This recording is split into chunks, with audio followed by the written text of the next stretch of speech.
بسم اللہ الرحمن الرحیم۔ سبق نمبر 5۔ میں غلام نہیں بنوں گا۔ ایک کتا پھرتا پھراتا جنگل میں چلا گیا۔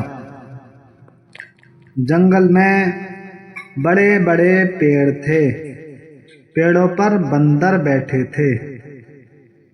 کوئی بندر پتے کھا رہا تھا، کوئی بندر اچھل کود رہا تھا، کوئی جھول رہا تھا۔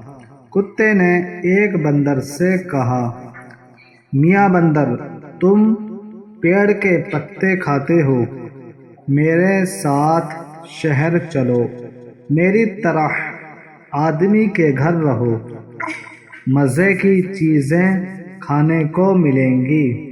بندر نے کہا، تم کتے ہو، میں بندر ہوں، تم آدمی کے غلام ہو، میں غلام نہیں بنوں گا۔ بہار اردو دوسرا حصہ۔ سبق نمبر 5۔ اردو پڑھنا سیکھیں۔